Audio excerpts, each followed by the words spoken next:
Imagine stepping off a plane right into the buzz of Panama City. You start walking around, and wow, something just hits you immediately. Hmm. It's the people, just the incredible variety you see.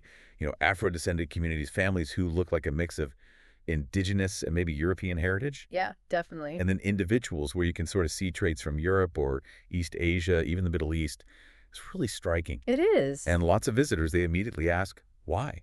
What makes Panamanians look so incredibly different from one another? It's a great question. And a complex one. Well, that's exactly what we want to dig into today. This deep dive, it's all about unpacking that amazing story behind Panama's visual mosaic. Right. Our goal here is to explore how geography, history, migration, how all these things came together to shape how Panamanians look.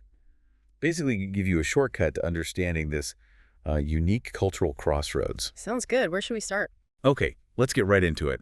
When we talk about this diversity, it's tempting to think culture first, but maybe the real starting point, the first key, is actually geography.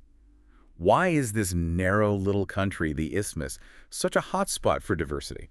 That's absolutely the foundation. Researchers, historians, they often stress that Panama's diversity isn't some historical accident. It's really tied to its geography. It's destiny almost. Kind of, yeah. This isthmus, this super narrow land bridge connecting North and South America, it's always been a natural pathway, a corridor for human migration for, well, thousands of years. Right. So it's just this place where people have constantly met, moved through, settled down. It creates these layers and layers of human experience all in one place. Okay, layers. Let's peel them back. What's the first layer? So the very first inhabitants, we're talking indigenous groups, like the Guna, the Nguebabugle, the Embera, they were there long before anyone else. And they had distinct features. Oh, yeah. Think straight black hair, often these really striking almond-shaped eyes, maybe more compact, sturdy builds, features really well suited to living in tropical forests or the highlands. Adapted to the environment.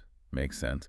Then came the Europeans. Exactly. In the 16th century, the Spanish arrived, colonization, and with them came European genes. Introducing what kinds of traits? Well, things like lighter skin tones become more common, a tendency towards taller builds maybe, and definitely more variety in eye colors. Okay. And around the same time, another major group arrived, tragically. Yes, tragically. The transatlantic slave trade brought Africans, mostly from West and Central Africa. This added another huge, incredibly significant genetic layer. And that contribution included. Darker skin tones, obviously, but also a whole range of tightly coiled hair textures, and of course, a deep cultural legacy that's absolutely foundational to Panama today. So indigenous, European, African. Yeah. But it didn't stop there, did it? Not at all. The migration story just kept going. You had later waves that added even more to the mix. Like who? Think about the Chinese laborers. They first came in the 1850s, a big group, to build the Panama Railroad. Right, I've read about that. Tough conditions. Incredibly tough. And then more later for the Panama Canal project in the early 1900s. So you see clear East Asian imprints from that time. Okay, Chinese influence too? Anyone else? Yep. You also had Middle Eastern merchants arriving, mainly people from places like Lebanon and Palestine. They added yet another thread to this visual tapestry, another layer of roots you can sometimes see in people's features today, especially in the cities. Wow. So it really is like wave after wave. And it sounds like each one didn't just bring culture, but literally changed how people looked. That's a perfect way to put it. It wasn't just cultural exchange, it was a genetic tide. So how did these layers, these ancestral lines, actually mix together to create what you see walking down a street in Panama today?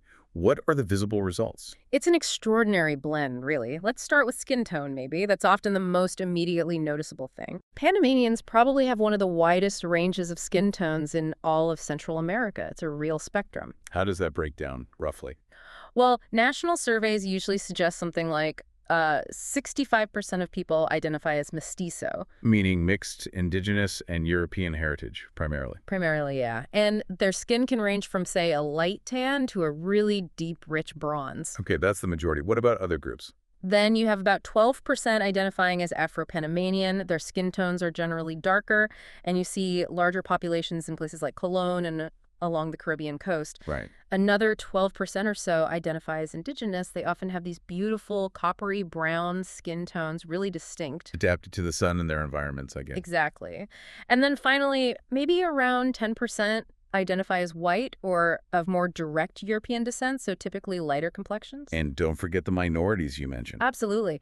The Asian and Middle Eastern minorities add even more complexity to this visual palette. Their features just broaden the spectrum even further. It sounds incredibly diverse, but is it always harmonious? Does skin tone carry social weight? That's a really important question. And the honest answer, based on historical records and current studies, is that colorism does exist in Panama, like in many parts of the Americas, unfortunately. Meaning lighter skin has historically been linked with privilege. Yes, historically there's been that link between lighter skin and social advantage. It's a complex issue, part of the social fabric, and it's something sources point to as an ongoing conversation, especially as Afro-Panamanians rightly push for greater equity and recognition, despite their massive cultural contributions. That's a crucial context. Okay, so moving beyond skin tone, what about eye color? Is it mostly brown? Predominantly, yes. Maybe 85–90% of Panamanians have brown eyes. That makes sense given the strong indigenous and African ancestry. But not everyone. Right. Yeah. That European mixing introduced other possibilities, so maybe 10–12% of people have hazel, green, or even blue eyes. You see this more often, though not exclusively, among folks with Spanish or other European roots. And the combinations must be fascinating. Oh, absolutely. That's where centuries of intermarriage really show up. You might see a kid with really dark skin and these striking green eyes, or someone who looks mestizo but has hazel eyes and jet black hair. It's these unique combinations that really highlight Panama's blended genetic story. That's amazing. Yeah. So beyond skin and eyes, does this genetic mix also play out in things like height or body build? It definitely does. You see variation there, too. So while the average height might be around, say, 5'7" for men and 5'3" for women. Which is about 170 centimeters and 160 centimeters. Right. Those are just averages. You see real differences region by region and often linked to ancestry and even environment. Can you give an example? Sure. Some indigenous groups, like the Ngavi Bugle, who live in the highlands, they tend to be a bit shorter, maybe stockier. An adaptation, maybe? Yeah, likely an adaptation over generations to subsistence farming and pretty rugged terrain. It's a kind of genetic resilience. Interesting. And other groups? Well, in contrast, you might find Afro-Panamanians often have taller, maybe leaner builds that can reflect some West African ancestral traits. And environment plays a role, too. For sure. Things like nutrition matter. People in urban areas, especially Panama City, often have better access to healthcare, a more varied diet that can lead to them being taller on average compared to folks in more remote rural areas. Okay, so height varies. What about hair? That must be incredibly diverse, too. Oh, it's a fantastic example. A real visual kaleidoscope, like you said. Indigenous groups and many mestizos, typically thick, straight black hair, very common. Right. Then Afro-Panamanians contribute this amazing spectrum of tightly coiled textures. And you see culturally significant styles like intricate braids, dreadlocks, very prominent in their communities. Beautiful styles. Really are. Then European ancestry brings in wavy hair textures, maybe lighter brown shades sometimes. In the Asian and Middle Eastern groups. Yep, they add more layers. Chinese Panamanians often have that straight black hair, but maybe a finer texture. Sometimes you see the epicanthic fold around the eyes, too. Middle Eastern groups, they add even more variation in hair density, color, features like maybe more prominent noses, different eye shapes again. It just keeps adding complexity. And facial features generally. Can you link certain looks to specific ancestries? You can, broadly speaking, yeah. Indigenous Panamanians often have those almond-shaped eyes we mentioned, maybe broader cheekbones, straighter noses. Okay. Afro-Panamanians might more often have fuller lips, perhaps rounder facial planes alongside the range of darker skin tones. And the mestizo population. That's where you see the ultimate blend. Mestizos combine all these features in countless ways. You really see the crossroads idea reflected right there in their faces. Thousands of unique, beautiful combinations. That's a really thorough breakdown. It shows how deep these ancestral roots run. But it's not just about looks, right? These communities, especially indigenous and Afro-Panamanian groups, are living cultures. What role do they play in Panama's identity today? They are absolutely central. They're the bedrock of the culture, even if sometimes their contributions don't get the spotlight in the sort of official national image. Well, let's talk about the indigenous legacy first. Okay. So around 400,000 Panamanians identify as indigenous. They belong to 7 officially recognized groups, and each has its own distinct traditions, language, and often characteristic features. Can you give examples? Sure. Think of the Guna people, maybe living on the San Blas Islands. often noted for being a bit shorter, dark hair, that bronze skin tone, very connected to the sea. Right. Or the Ngebebugle, who are actually the largest indigenous group. They often have more compact builds, deeply tanned skin from living in the highlands. Their lives are really tied to that landscape. And the Embera. They often live in rainforest areas, known for maybe stronger cheekbones, those distinct almond eyes again. Beautiful artistry, too. But you mentioned representation issues. Yeah. Despite being very visible, especially in rural Panama, and having these deep roots, indigenous communities often face underrepresentation in, say, national politics or mainstream media. It leads to important, ongoing discussions about what real inclusion means in Panama. Okay. And what about the Afro-Panamanian community, their role? Equally vital, they're a huge part of the national identity, shaping culture, music, food, sports, everything. And, as we discussed, the nation's appearance, too. Their origins are varied as well, right? Exactly. Many descend from Africans enslaved during the colonial era, but others trace their heritage back to English-speaking Afro-Caribbean workers who came later. For the railroad and the canal? Precisely. They made massive contributions to those huge nation-defining projects. Recent genetic studies, like one from 2017, actually confirmed just how much diversity Afro-Panamanian ancestry brought into the national gene pool. Traits like darker skin, curly hair, taller builds, they became much more widespread because of this influence. Yet they also face challenges with representation. Yes. Despite their undeniable impact on literally every aspect of Panamanian life, their contributions are sometimes, well, downplayed or overlooked in the official stories or the images Panama projects to the world. So there's an ongoing effort within the community to claim their rightful place, to ensure their history and presence are fully acknowledged. It really sounds like Panama's history isn't just something in books. It's alive, walking around, written on people's faces, woven into daily life. That's a great way to think about it. Which I guess brings us to a really interesting, maybe even tricky question. After hearing about all this incredible diversity, is there actually such a thing as a typical Panamanian look? The big question. And honestly, that's a real debate within Panama itself. Really?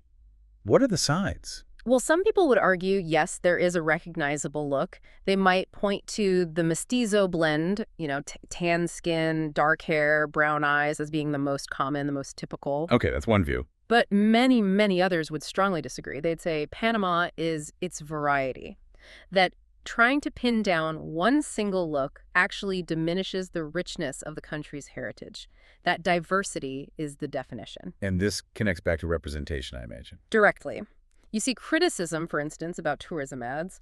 Often they tend to feature Panamanians who fit that lighter-skinned mestizo image. Which leaves out other groups. Exactly. Critics say that practice kind of inadvertently erases or minimizes the visibility of Afro-Panamanian faces, indigenous faces, from that national picture being presented to the world. It creates a skewed perception. And how do people outside Panama see it? It's interesting. Global surveys sometimes show foreigners get confused. They might mistake Panamanians for Colombians or Venezuelans or maybe even Jamaicans, depending on which region of Panama they're looking at. So a blurred identity. You could call it that. But maybe blurred isn't the right word. It's not a weakness. It just reflects the reality. Panama is such a crossroads that no single look can define its people. It's inherently multifaceted. Right. If you pull all these threads together, it paints this incredibly vibrant picture of what Panama is. Not just faces, but the whole essence of the place. Absolutely. Try to picture it. Imagine the streets of Cologne during Carnival just bursting with energy. You see Afro-Panamanian dancers, their skin gleaming, intricate braids flying, moving to those infectious reggae and calypso beats. Yeah, okay. Then shift scenes, go to the highlands, maybe Chiriqui, it's quieter. You see Ngebebugle women, those distinctive almond eyes, bronze skin, maybe selling their beautiful handmade crafts. A totally different vibe. Totally different. Now, jump to Panama City's financial district. Super modern, bustling. You see mestizo professionals, maybe tan complexions, wavy hair, walking beside Chinese Panamanians with their straight black hair, maybe lighter skin. And right there, too, individuals whose features might hint at Middle Eastern roots, maybe prominent noses, different eye shapes. All in the same place. All in the same place. Every face looks different, profoundly unique, yet every single one is undeniably Panamanian. That's powerful imagery. What about the future? Is this diversity still evolving? Oh, definitely. Demographers predict it's likely to grow even more diverse. You have significant numbers of migrants coming in now from places like Venezuela, Colombia, Nicaragua. Adding new threads to the tapestry. Exactly. More features, more cultural nuances, and intermarriage between all these diverse groups. It's incredibly common. So future generations are likely to show even more blended traits. This genetic tapestry is constantly being rewoven. But are there tensions with that? People wanting to hold on to distinct identities? Yes, that's happening too. Indigenous communities are actively working, fighting really, to preserve their unique languages, traditions, their distinct identities in the face of globalization. And Afro-Panamanians continue to demand greater visibility, more recognition within the national story. So it's dynamic. Is there a debate about whether this ongoing mixing is good or bad?